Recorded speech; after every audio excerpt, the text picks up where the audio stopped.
Sorry, I didn't want him to start talking to you, and You're great, baby. So we start out, just to recap all of this, we start out, where did this all come from?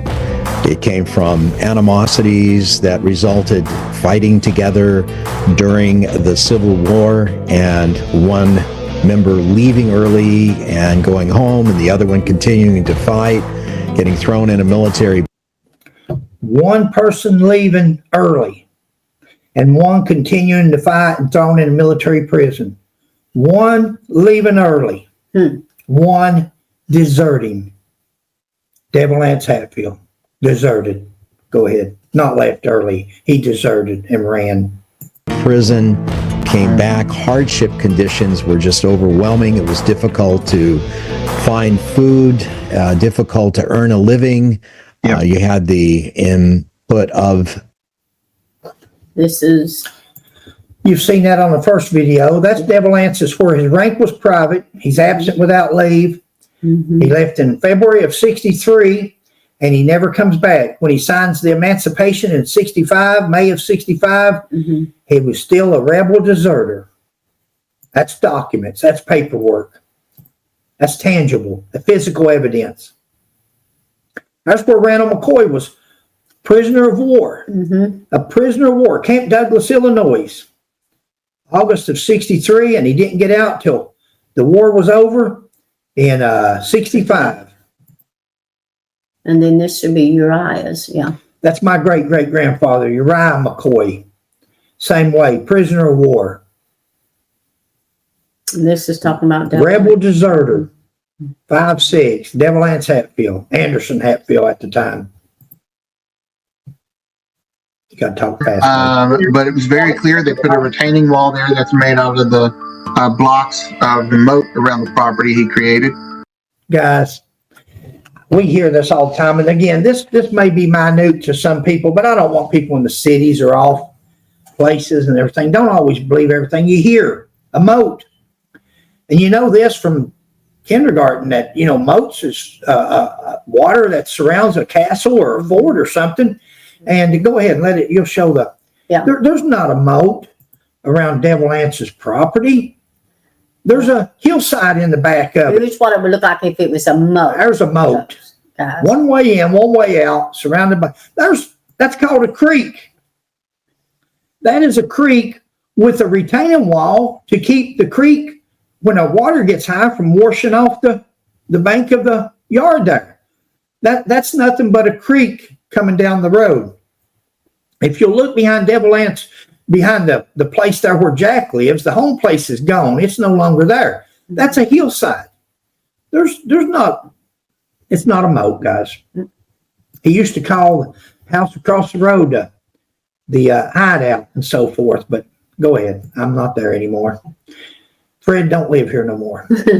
But then recently, like in 2003, there was an official peace treaty, was there not?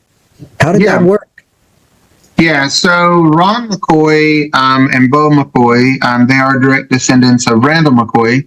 They threw a Hatfield McCoy reunion festival in Kentucky. Guys, it may be up here. I may have gave her a picture of it. We've got a board down here in the museum dealing with Ron McCoy from Durham, North Carolina. Bo McCoy, who was from Waycross, Georgia at the time. I think he's moved to Chillicothe, Ohio now, I believe. At one time, he was a minister. I don't know what he does now. He may still be doing that. After the 2012 miniseries, well, this was actually in 2001 when they first started trying to promote the Hatfield McCoy tourism back home again, going to bring in tourism. 2001, Ron and Bo McCoy came up with this big ideal that they wanted to help the Pike County Tourism run a bus to the property owned by John and Barbra Vance. Now, they own the property where 6 of the McCoy children are buried.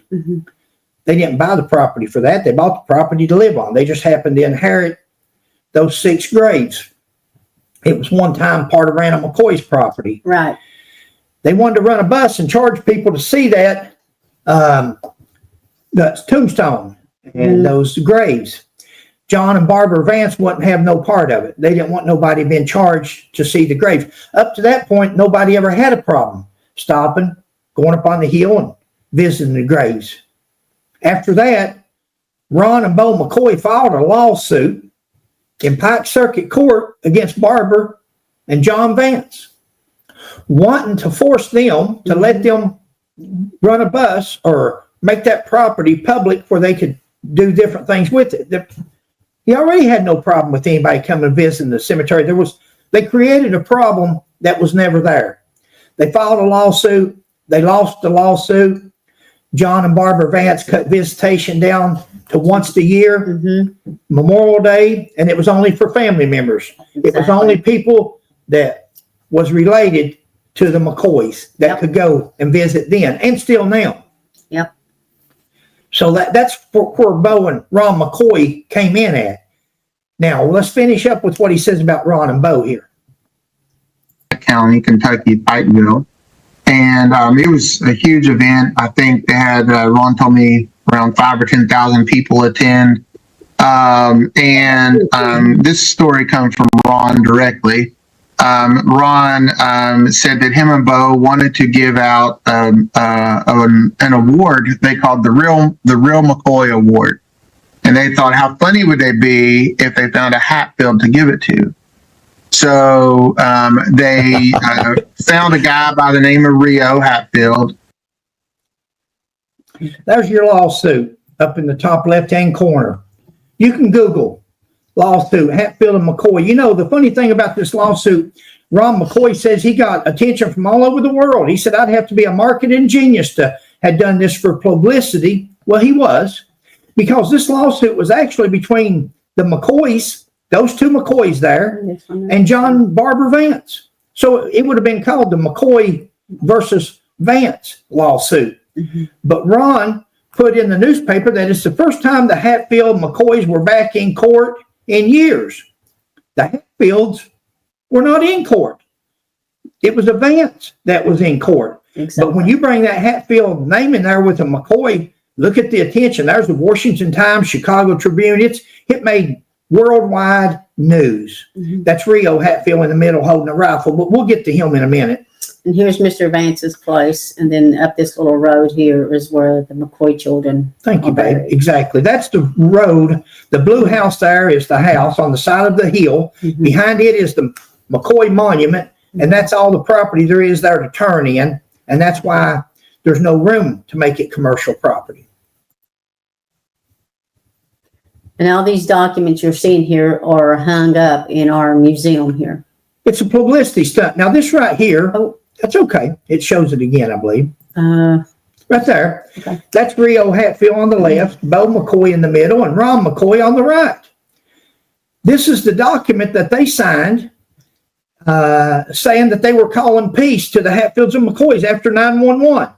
The second biggest catastrophe that ever happened in the United States next to Pearl Harbor. And they want to use 9/11 as a publicity stunt to promote the Hatfields and McCoys in a so-called peace treaty.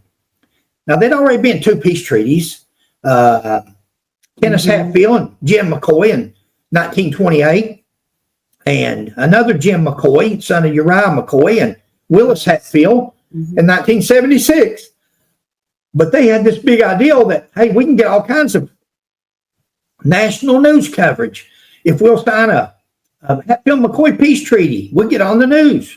And now they say it's not a publicity stunt. It was nothing but a publicity stunt with one of the United States' worst catastrophes to ever happen. I think it's the most disgusting.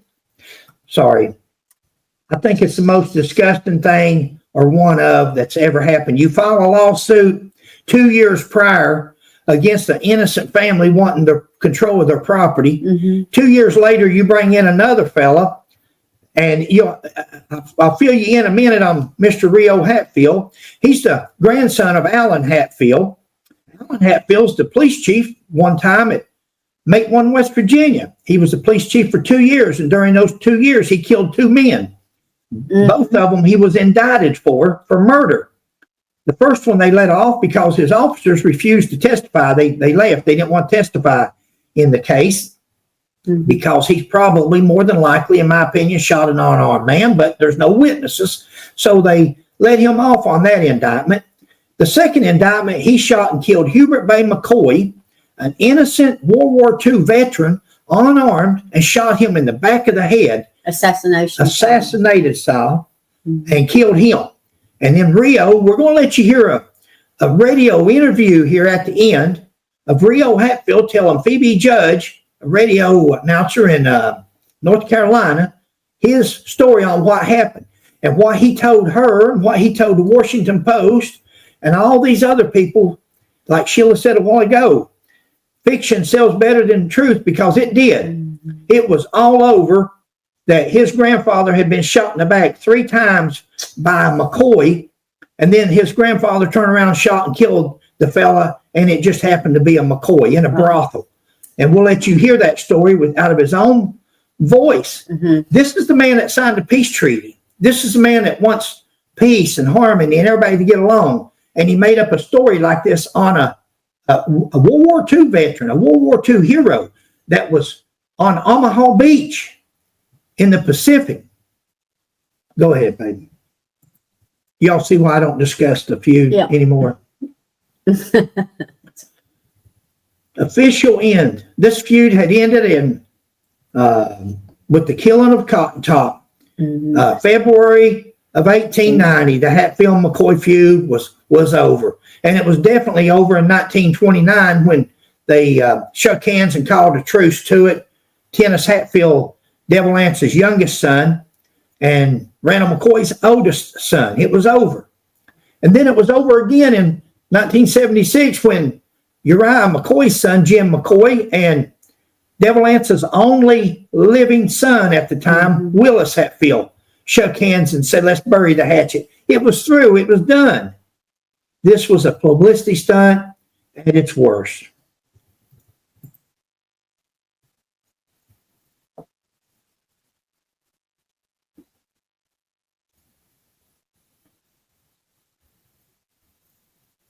There's a board that we've got in here, museum, that just shows narcissists. This is the same way Devil Anse was, but this is people wanting attention at any cost. Again, they slander Hubert Bay McCoy's name. They file frivolous lawsuits against John Vance. Remember, John Vance was the great-grandson of Jim Vance, crazy Jim Vance. And Sheila and I was friends with him. He was a history encyclopedia. He could tell you anything. And they broke that old man. When they filed that lawsuit against him, he quit talking about the feud. He quit getting involved in the feud. It broke him. It was sad to see because he knew the history and he didn't care to tell it on either side and on his grandfather. But these people here wanted publicity and wanted the attention so much that they would do anything to gain it. So we give them a credit. We give them a spot in the museum so they can have all the attention they can afford. I feel you. Okay. I feel you. You're right. Do you want to stop and read this, or let me? Well, you can hold it there for a second, and then they can freeze frame it and read. Okay. There's the history on Hubert Bay McCoy and Allen Hatfield, Chicken Allen. You know, at one time we was talking a while ago about river Hatfields and creek Hatfields. There was also Creek Hatfield was Allen Hatfield from up Blackberry, and then there was River Allen, which is Police Chief River Allen Hatfield at one time. But after 1947, now he done killed Rock Nunnery in 1946, a hotel owner, upstairs in his apartment with no witnesses around. And he was indicted for murder, but they didn't have no witnesses in court, so they let him off. 1947, he killed Hubert Bay McCoy. And after 1947, he became known as Chicken Allen. Chicken Allen Hatfield.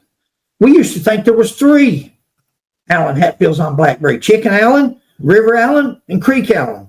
No, it was only after 1947 that they changed the name of River Allen to Chicken Allen Hatfield because he was a shooter instead of a fighter. Okay, you can go on. There he is. That's out of a page in our book. We wrote 2 books on it. This is our latest copy. Court documents, where he was charged with murder, indicted for murder, Yeah. Arrested, convicted, sentenced. Yeah. He was a murderer. And his grandson, Rio Hatfield, that signed a peace treaty, tried to make him out and did make him out to be a hero for many, many years. Until somebody contacted Sheila and I said, would you all look into this and see what you all find? Well, what we found was Shocking. lies. Yeah. Nothing That's sad. but lies. There's a video where I confront Rio Hatfield on the telephone on this. He hangs up on me, then he calls back, and but he's been exposed for this, rightly so.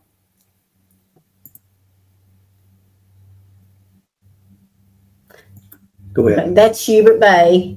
He was 24. He's on the left here, right here. And then He joined up after Pearl Harbor, like a lot of people in America, after just like 911. After they bombed Pearl Harbor, he joined up and went and served. An honorable discharge, was a military police, and that was actually killed by a policeman after he returned home, coming home from the coal mines one day, and stopped by the Blue Goose. And when these pictures, by the way, were given to us from Virginia, his daughter, Hubert Bay's daughter, who is still alive and with us today. She's the sweetest person you'll ever meet. And her father was killed when she was about a year old. She took her first steps when Hubert Bay was killed. They couldn't wait for Hubert Bay to come home that evening and go and tell him about her taking her first steps. The word they got is, your husband's been killed by the police chief. And his wife wasn't used to that, and she was scared to death because she didn't know what was going to happen. His wife was a military bride, what they call Came over. come over from Europe. He brought her back, married her, and brought her over here. War bride. She was a war bride. Yeah. And her and Virginia, their 6-month-old daughter. We've got it in the book there, but they come over on a boat, and there is their. Thank you, babe. There's the manifest. Hopefully, I've got it on here. I hope. Where they were brought over on the boat. So anyway, go ahead. Let's see. I'm thinking I might have it in here. I hope. Really? I hope I do, but I'm not for sure. There's just his tombstone. His first tombstone you'll see in a minute. This is his second tombstone that he's got. There's his grandfather, and Asa McCoy. That is actually my great uncle. That's Uriah McCoy's brother. That was a good friend of Devil Anse Hatfield. He lived on the West Virginia side. Hubert Bay McCoy lived on the West Virginia side. Right. Maybe I don't have that. We, the jury, find the defendant, Alan Hatfield, guilty of voluntary manslaughter, foreman William Farley. Found him guilty of killing Hubert Bay McCoy. But yet you'll hear a radio interview in a minute of Rio Hatfield, the peace treaty signer, where he says that his grandfather was shot in the back 3 times by this McCoy, and then he turned around and shot and killed the McCoy. You'll hear that in his own words. There's your guilty verdict. We got the whole court document from back in 1947. We'll have to find the radio interview. We'll do it. Don't let us forget. Yeah, I want to add that. But it'd have to be at the main end. Murder, number 23, file 113, Alan Hatfield. 1 to 5 years, hard labor. Yeah.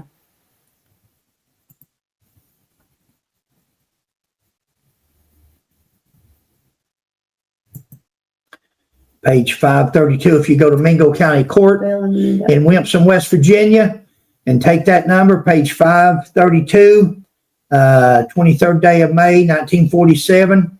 The book is number 23. You can find the same court documents that we have in this book.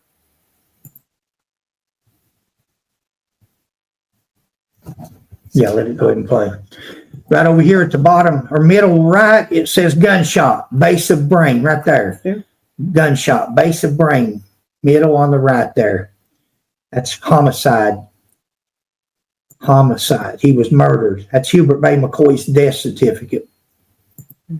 Murdered at the hands of Alan Hatfield.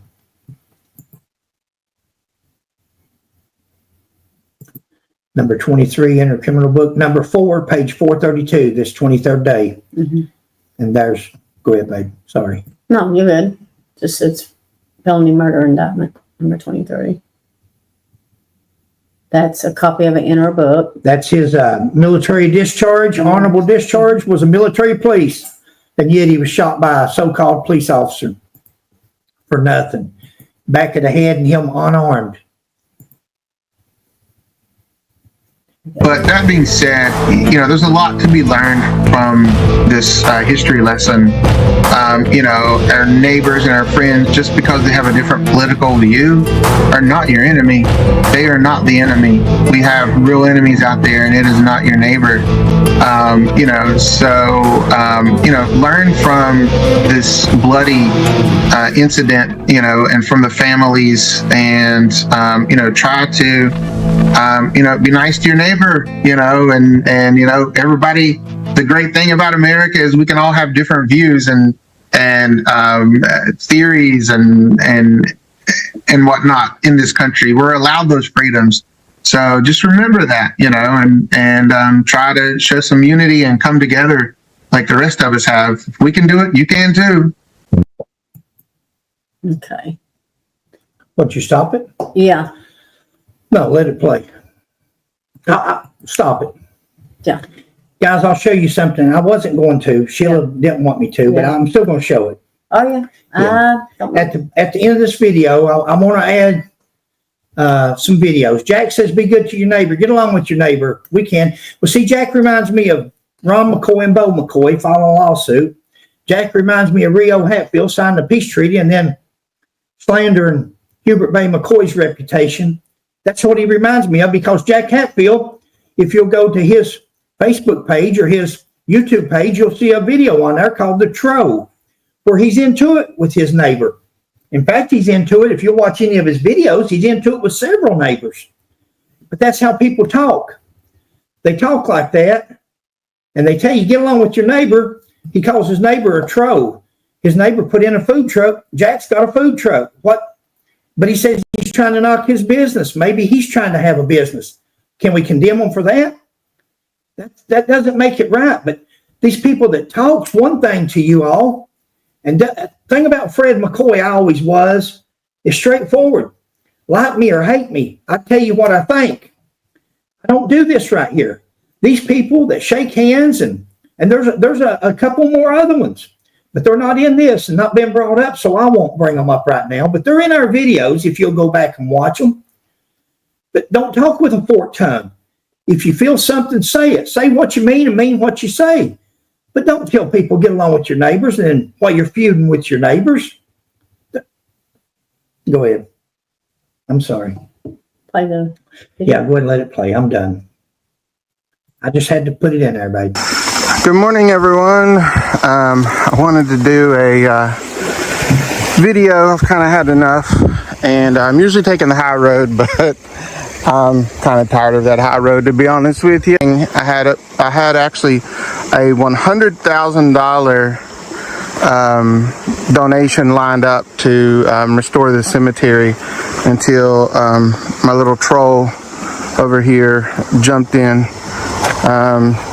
I guess he's jealous. I have no clue what his problem is. So this gentleman contacted the family member who still owns the rights over the cemetery and told them that I was charging people to go up there, which was completely a lie, and that if she would give him, there he is walking across the road now to his house, and if she would give him a lease on the property, he would ensure it remained free for everyone to go up there. And the family member did. She's probably not been here in 20 years herself, but she ended up giving him a lease on the property, and they sent me a cease and desist letter, which some of you may have seen on my Facebook page. But he's been bringing this food truck up here. They are not locals at that. Buffalo Boys, that's Buffalo, New York. That's not buffalo sauce. And he has them parked in his yard. As you can see, he's watching me film him. His name's Larry Chafin. So he has them parked right here in his yard to try to hurt my food truck business from the home place. And of course, this is his home right there.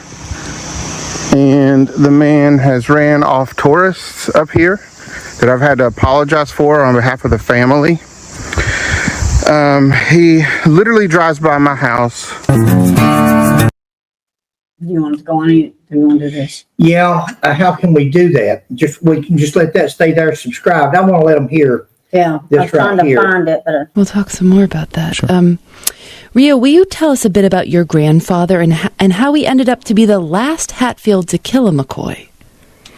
Well, that's interesting. That was in the Washington Post last year on May the 20th. And what had happened was he was a chief of police in Matewan, West Virginia.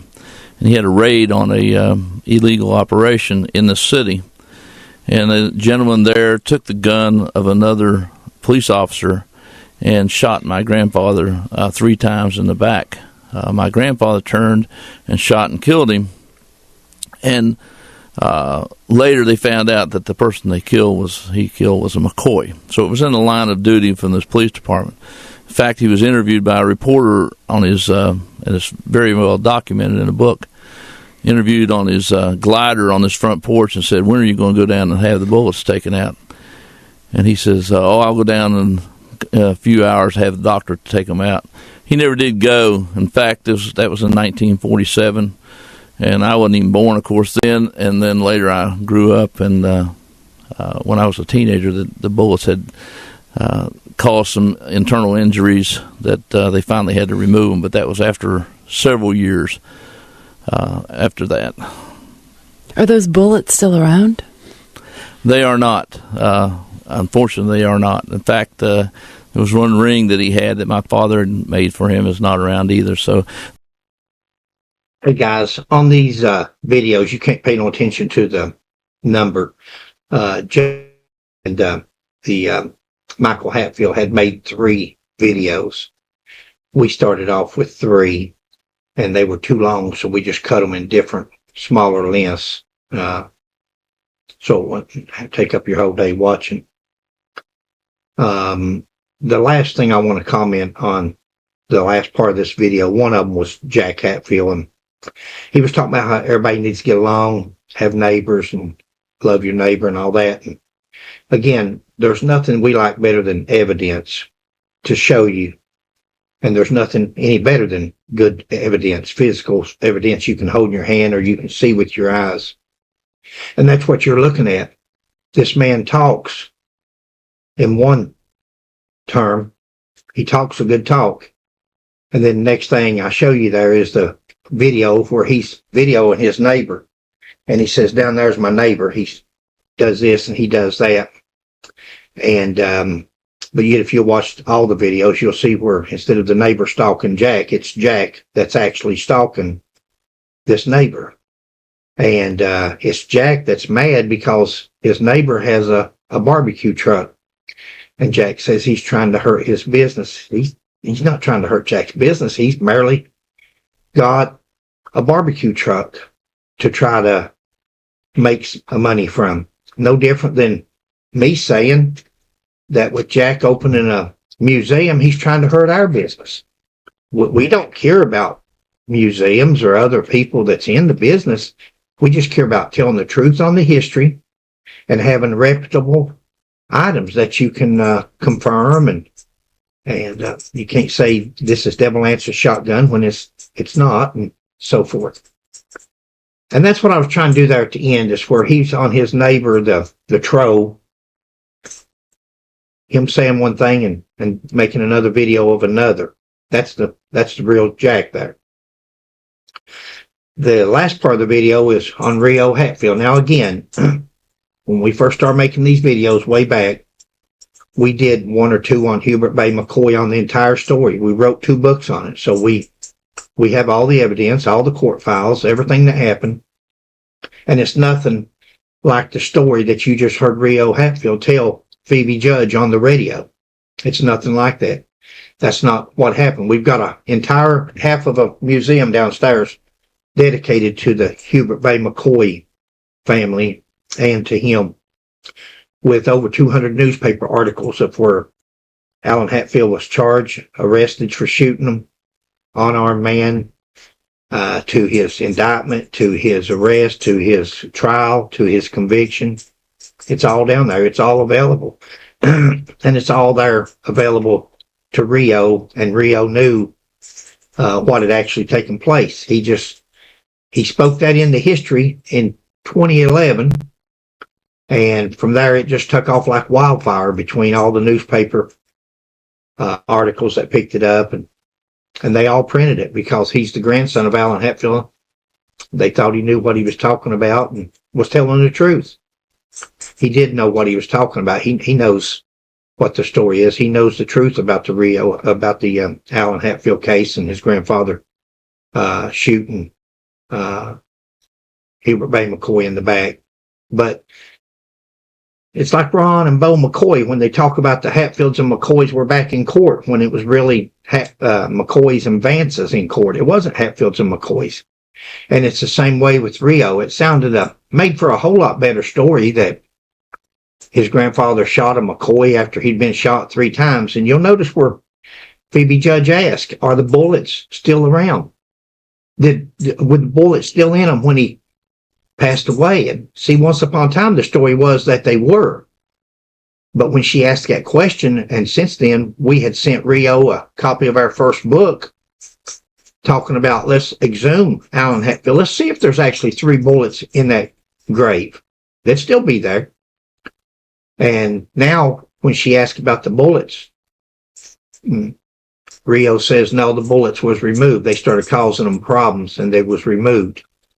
Well, that's great, because if the bullets were removed, then there would be medical records of that, because that would have been in the 70s or so when they were removed.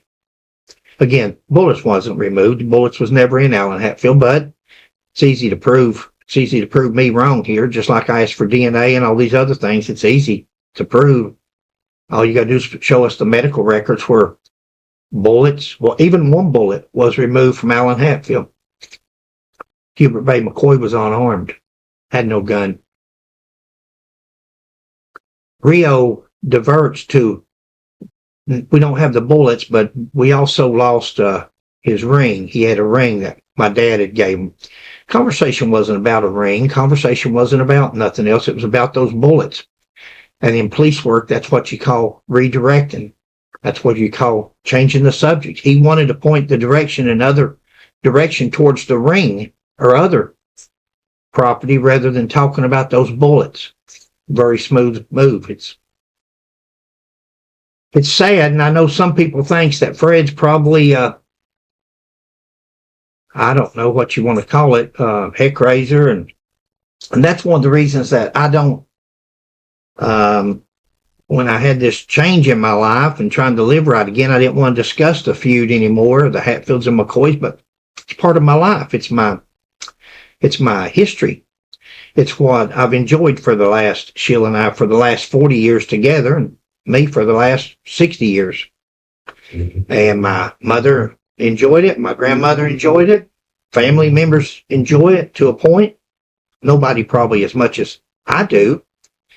And I may get passionate. I may get what seems to be upset or mad. I'm not really mad. I get upset because it's so easy for these people to speak things into history. It's like other YouTubers that it's like they don't care as long as they have a story. It doesn't matter if the story's true or not, as long as we can make a video and get some viewers. And it may not matter to them because it's my family's, Hatfields and McCoys. It's my family's. It's not theirs.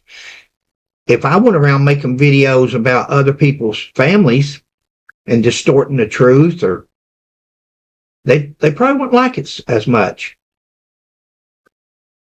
Maybe I do get too passionate. Luckily, I've always got Sheila beside of me, and even though Sheila may not comment when it's negative, at least she will tap me on the leg or kick me or punch me in the gut or something. But that's going to conclude these 3 videos that Jack Hatfield did along with Mr. Michael Hatfield. I don't know Michael Hatfield. Seems like a nice fella. some people takes Jack as a historian. Even though he tells you, he'll say, oh, I don't know nothing. I'm not a historian. But yet he'll make up these stories as he goes. And then at the end of that video, you'll notice 3 or 4 times each video, him or Mr. Hatfield, either one, will say, well, that's the history of what happened here. You know, all we can do is try to tell you the history. I'm sorry, but they're not telling you the history. They're telling you stories. And some of them's interesting, entertaining stories. But that's what you're getting, is a story. You're not getting the truth. You're not getting facts. You're not getting what the evidence shows. In fact, in the first video, Jack says, when I talk about the feud, I like to show evidence and documentation. 3 videos. He never showed the first piece of documentation. 3 videos. Never showed the first piece. In fact, half of what he told, over half, was made up. West Virginia, the Kentucky governor, Simon Buckner, was trying to take West Virginia some more property from in 1888. Civil War ended in 1865. There was no more taking nobody's property. I don't want to harp on this a lot. This video is probably long enough already, but this video is not for entertainment value for the people that is wanting to watch something. The videos that I make like this, especially when you don't see Sheila beside of me, are controversial videos, are videos that's about history. It's for these videos get very few views, and that's okay. I'm hoping that the views that they do get are views from historians, book writers, people that really want to know about the feud and the truth about it, and wants to be shown the proof, the evidence, tangible paperwork, documents that we really show. Sheila and I really show that stuff. Civil War documents, birth, death certificates, court records. You know, Jack talks about this famous 5,000-acre court trial. Said it took place 3 months right after the famous hog trial. There's no court records on the hog trial. There's no court records on the land, 5,000 acres of land that was given to Devil Anse, supposedly. There's no court records. There's no trial. That was merely spoken into history throughout the years by West Virginia Hatfield authors, or authors that was merely wanting to put something in a book and copied it from another Hatfield book so they would have enough pages, enough sentences to make a page, enough pages to make a chapter, enough chapters to make a book. And that's how a lot of this history has turned out. Thanks for watching. Catch you next time.